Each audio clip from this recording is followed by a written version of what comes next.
आज हम लोग देखें क्या measure of central tendency. Central tendency क्या होता है, उसका टाइप्स क्या है, उसको कितने प्रकारों में बांटते हैं। यहाँ पर क्या देखते हैं, measure of central tendency, kinds of central tendency और टाइप्स ऑफ स्टैटिकल एवरेज। यानी स्टैटिकल एवरेज जो है उसको कितने प्रकारों में बांटते हैं, उसके पीछे रीजन क्या है, किस ग्राउंड पे उसको हम बांट रहे होते हैं, ये सारे को हम यहाँ डिस्क्राइब करेंगे। फर्स्ट ऑफ ऑल यह देखते हैं कि सेंट्रल टेंडेंसी है क्या। ठीक है, तो होता क्या है, जो भी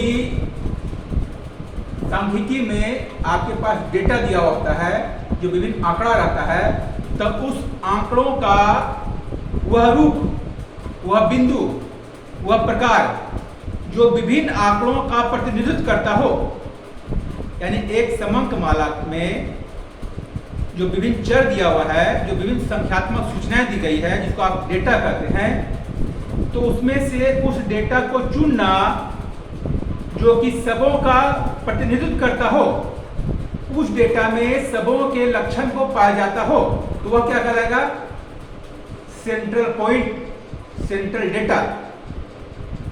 तो यदि समंक माला, यदि संख्यात्मक सूचनाओं के मध्य में वह बिंदु उपलब्ध हो, तो क्या कहलाएगा, सेंट्रल पॉइंट कहलाएगा। ठीक है, और यदि समंक माला के मध्य में वह मध्य बिंदु आता हो, जिसके इर्द गिर्द अगल बगल सभी चर एकत्रित हो, उसका जमावड़ा हो, तो वह क्या कहलाएगा, केंद्रीय प्रवृत्ति कहलाएगा। तो केंद्रीय प्रवृत्ति की माप यहां पर हम देखते हैं। ठीक है, फिर से आप समझ लीजिए, केंद्रीय प्रवृत्ति क्या हो गया, एक दिए गए समंक माला में, एक दिए गए समंक माला में जितने तथ्य दिए गए हैं, जितने संख्यात्मक सूचनाएं दी गई है, उन सूचनाओं में से वह सूचना, वह संख्यात्मक सूचना जिसके इर्द गिर्द अन्य सभी सूचनाएं एकत्रित हो, वह क्या केंद्रीय प्रवृत्ति कहलाता है। उसी को निकालने का तरीका केंद्रीय प्रवृत्ति की माप कहलाता है। ठीक है, all those numerical information which is arranged, which is together on that particular number, that particular number represent all others number or elements of other numbers available in that particular number known as central point, central tendency. ठीक है, there are different types of central tendency, there are different kinds of central tendency, we able to explain here. आप यहाँ पर देख सकते हैं, इसको हम मुख्य रूप से 3 मुख्य प्रकार में बांटे हैं। तो पहला क्या देखते हैं, पोजिशनल एवरेज। ठीक है, पोजिशनल एवरेज जो स्थिति को रिप्रेजेंट कर रहा होता है, स्थिति संबंधी औसत, स्थिति संबंधी माध्य। तो पोजिशनल एवरेज को क्या करते हैं आप, ये पोजिशनल एवरेज को आप 2 टाइप्स में बांटते हैं, median and mode. There are 2 types of average of positional average, median and mode। तो मीडियन और मोड निकालने के लिए आपके पास जो भी डेटा दिया हुआ होगा, उसको आप असेंडिंग और डिसेंडिंग ऑर्डर में अरेंज करते हैं, because you have to find out their position, in which position that will be situated. ठीक है, हमें यहाँ पर उसकी अवस्था को निकालना है, वह कहाँ स्थित है उसको निकालना है, इसलिए दिए गए डेटा को असेंडिंग डिसेंडिंग में अरेंज करते हैं, यदि वह डेटा इंडिविजुअल सीरीज का हो। डिस्क्रीट कंटीन्यूअस में तो जरूरत पड़ता नहीं है, यदि इंडिविजुअल सीरीज में क्वेश्चन हो तो आप उसको क्या करेंगे, अरेंज करेंगे। इसके लिए पोजिशनल एवरेज को निकालने के लिए, तो पोजिशनल एवरेज का 2 टाइप देख लिए, क्या, मीडियन एंड मोड। अब उसके बाद देखते हैं क्या, मैथमेटिकल एवरेज। मैथमेटिकल एवरेज यानी कि बीजगणितीय औसत। एवरेज क्या हो गया, औसत हो गया ना, तो बीजगणितीय औसत या बीजगणितीय माध्य। इसे आप डिफरेंट टाइप्स में बांटते हैं, क्या है, अर्थमेटिकल एवरेज और अर्थमेटिकल मीन, बीजगणितीय औसत या बीजगणितीय माध्य। अब इसका भी टाइप्स है, क्या है, कंबाइंड अर्थमेटिक मीन और weighted arithmetic mean.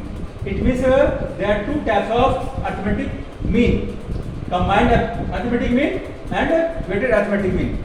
Next mathematical average का और क्या पार्ट है? ज्योमेट्रिक मीन, ज्योमेट्रिक मीन, और भी क्या है? हार्मोनिक मीन, और क्या है? Quadratic mean. क्वाड्रेटिक मीन इसे आप रूट मीन स्क्वायर के नाम से भी जानते हैं। तो आपने क्या देखा? पोजिशनल एवरेज का 2 टाइप्स हो गया, मीडियन एंड मोड, और अर्थमेटिकल ये मैथमेटिकल एवरेज का 4 टाइप्स हो गया। अर्थमेटिकल एवरेज जिसका 2 पार्ट हो गया, कंबाइंड अर्थमेटिक मीन और वेटेड अर्थमेटिक मीन। नेक्स्ट क्या है? Geometric mean, harmonic mean, quadratic mean, जिसे आप रूट मीन स्क्वायर के नाम से भी जानते हैं। और तीसरा क्या होता है? कमर्शियल एवरेज, इसे आप बिजनेस एवरेज भी कहते हैं। कमर्शियल एवरेज या बिजनेस एवरेज जिसे आप 3 टाइप्स में बांटते हैं, मूविंग एवरेज, प्रोग्रेसिव एवरेज और कंपोजिट एवरेज। तो आपने क्या देखा? There are different types of average. Under statistics we able to divided average in different types according to their different nature. हम यहां पर क्या देख रहे हैं? सांख्यिकी में संख्यात्मक सूचनाओं को जो अरेंज किया गया है उसका माध्य, उसका सेंटर पॉइंट जो निकालते हैं, जो कि आप मीन करते हैं, उसको उसके लक्षण, गुण, विशेषताओं में भिन्नता के कारण ये डिफरेंट टाइप से बांटते हैं। मुख्यतः 3 हो गया, पोजिशनल, मैथमेटिकल और कमर्शियल। अब इसमें आप एक एक करके इसको डिफाइन करेंगे। अब ये होता क्या है? What do mean by median and what do mean by mode? Median है क्या? मोड है क्या? या अर्थमेटिक एवरेज या सिंपल एवरेज है क्या? क्वाड्रेटिक मीन क्या है? ज्योमेट्रिक मीन क्या होता है, इसको कैसे निकालते हैं? हार्मोनिक मीन क्या होता है, इसको कैसे निकालते हैं? इसका क्या इंपॉर्टेंस है, एडवांटेज डिसएडवांटेज है? चाहे बिजनेस एवरेज में क्या देखते हैं, मूविंग एवरेज क्या होता है, प्रोग्रेसिव एवरेज क्या है, कंपोजिट एवरेज क्या है, इन सारे को आप एक एक करके एक्सप्लेन करेंगे। इसका डिफिनेशन, इसका फॉर्मूला और बनाने का तरीका हम नेक्स्ट क्लास में इसको फिर से डिफाइन करेंगे। ठीक है, आज के क्लास में फिर समझ लीजिए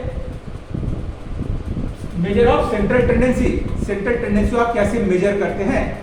सेंट्रल टेंडेंसी मतलब वह चर, वह वैल्यू, वह डेटा जो दिए गए समंक माला के सेंटर में अवस्थित हो, जिसके इर्द गिर्द सभी समंक एकत्रित हो और वह अधिकांश समंकों का प्रतिनिधित्व करता हो। It means you have to select that data, that numerical information, you have to find out the data, that numerical information which will be represent all other numerical information, all other data, and that will be situated in center point known as central tendency। ठीक है, आज class में इतने रहने दीजिए, next class में फिर से डिस्कस करेंगे।